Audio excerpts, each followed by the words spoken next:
Well, it is 6:16 and time now for What's Trending.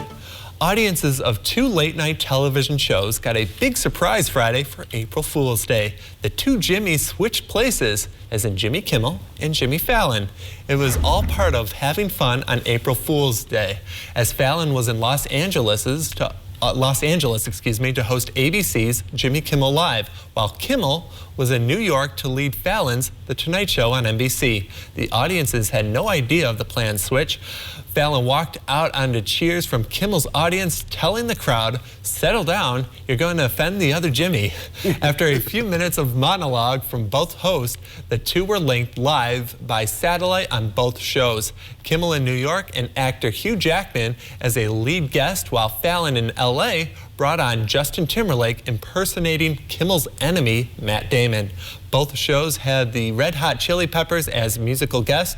Fallon said it was hard work to keep the prank a secret and that he and Kimmel had discussed the idea for 4 years. Was it 4? I thought they said a couple on the air, but 2 to 4, it was still a big deal. Yeah, 4 years, that's quite the secret you gotta keep. Like, by then you would probably end up telling a few people. I'm not great keeping it secret. You would think maybe just like, hey, it'd be cool to do this or something like that. But you know what? I was actually here at the station Friday night because I was getting ready for my drive to Phil's for that syrup festival, and which was fun, by the way. And I was like, that's Jimmy Kimmel. He's on NBC. Jimmy Fallon's on ABC. I'm like, oh, wait a minute. They're both named Jimmy, and I thought it was so original. Props to NBC, props to ABC. It was really cool. It's great to see April Fool's is still like alive and well with these pranks. I know we tried to do one on Friday where I put some disturbing graphics behind you during one of your forecasts. So happy Halloween. And then our evening guy, Conrad, he spoke Polish. He spoke Polish to start one of his weather hits. I thought that was really creative on what they did.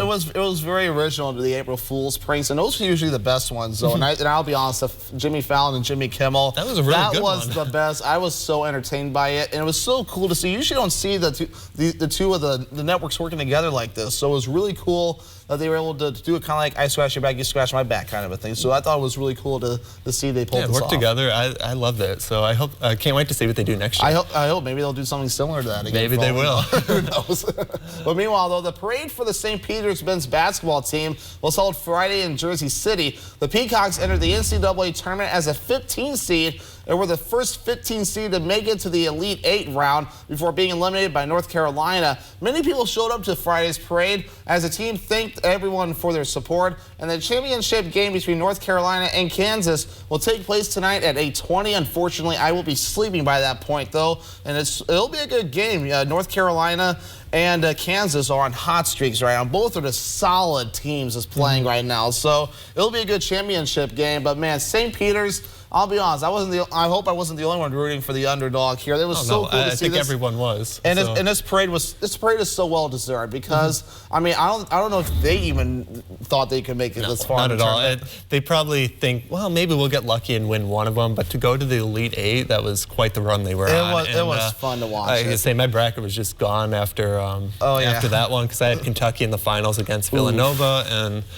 Yeah, it was not a great bracket as well. I didn't get any of the Final Four teams right either. I got Villanova right, but I had Villanova winning it all. I also had Iowa, but they lost in the first round, and then I think I had Wisconsin as well. But I had both of Wisconsin and Illinois out in the first round, though. I mean, Big Ten is a very brutal conference because it seems like they kind of beat each other up during the regular season. And it's almost like they're gasped after the tournament, and it's like not much fuel left. So definitely a good tournament, though, and it'll be a good championship. Should be a great game tonight. We'll keep you updated on what happens tomorrow morning. For sure.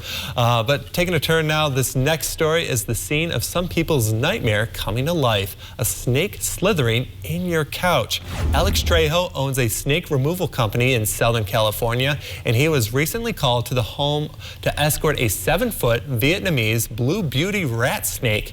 Trejo says the Vietnamese blue beauty rat snake is a rare find even for him. According to Trejo, you are more likely to find a Rolex than this snake.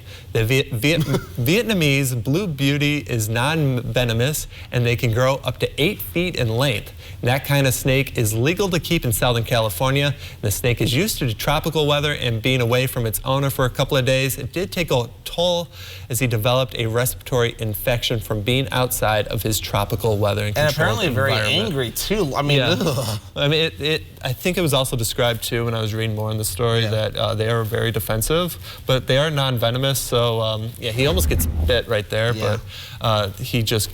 Trejo said like it only got his shirt, so it was a good thing to see there. But man, I'd hate to know there'd be a snake in this couch I'm searching right underneath here. the couch now. Thankfully, I think like in the toilet or on the couch are like the two biggest fears I got to find a snake. Yeah, I mean, obviously the couch would be the first one, obviously you don't see a couch here. There's plenty of Theo dog hair. For those that watch up north at 4, Theo likes to make appearances on his couch. So, so plenty of Theo dog hair around. And in fact, hopefully we'll see Theo back in the studio soon. I know he's loved by many, including so we got to watch Theo recently. So we did. It's been very fun. For sure, but I would definitely not want to, going back to that story, I definitely would not want to find the snake in a couch at all. No, yeah, I don't want to either.